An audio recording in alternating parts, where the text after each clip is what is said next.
खुलुमबाय आंनि मुलुगनां बड' निउस चेनेलाव गासैखौबो गोसो गोथारै बरायहरनाय जाबाय। बे समाव आं नोंथांमोननि सिगाङाव फुंबिलिनि मोननैसो खौरां लाना फैलायबाय। अन्नानै भिडिअखौ जोबजासिम फारि फारि नायलांदो।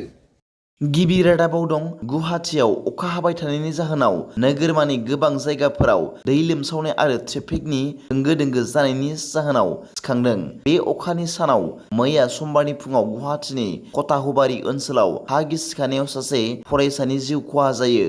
साहिल हुसेन मुंनि फरायसाया फरायसालियाव थांनो राजि जायैनि उनाव गावनि खथायाव उन्दुगासिनो दंमोन जेब्ला गार्डनि इन्जुरा गोग्लैदोंमोन। जाथायनि उनाव फरायसाखौ रैखा खालामनाय जायो आरो गुवाहाटी मेडिकेल कलेज आरो हस्पिटेल जिएमसिआव लांनाय जायो। बबेखानि दुखुनांथावै डक्टरफोरा बिथांखौ थैबाय होनना फोसावदोंमोन।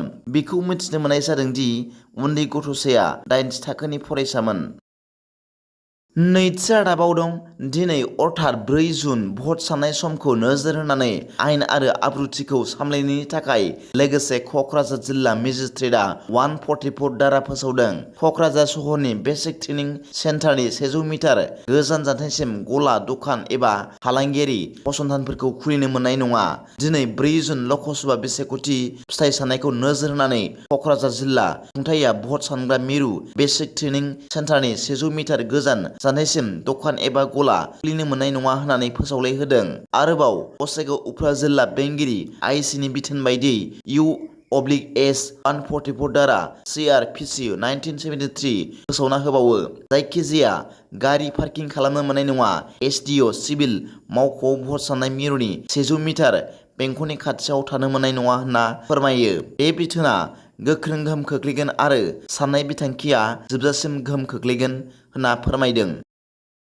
बाक्सा जिल्लानि सालबारि महकुमानि सिमलागुरियाव थांनाय रबिबार 2 जुन खालि सासे ड्राग्स फालांगिरिखौ हमनाय जादों आरो बेनि आखाइनिफ्राय गोबां बिबांनि गान्जा हमनो हादों।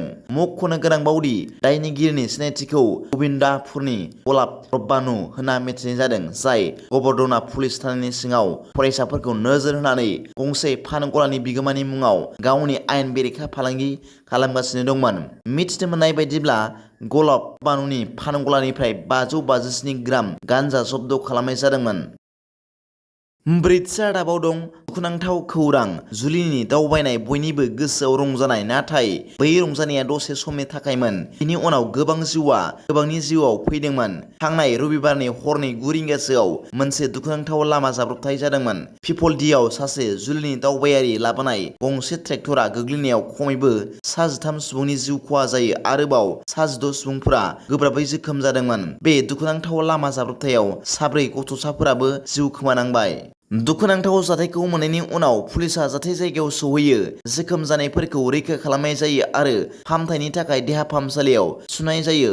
रिपर्टफोरनि बायदिब्ला गारि जाय राजस्थाननि मथिपुरानिफ्राय फुलमपुरासिम थांगासिनो दंमोन जुलि फोरबोनि थाखाय दावबायारिफोर लांगासिनो दंमोन। आफादगिरि द्रौपदी मुर्मु आरो मध्य प्रदेशनि गिबि मन्थ्रि मोहन यादवआ बे जाथायनि सायाव दुखु फोरमायदों।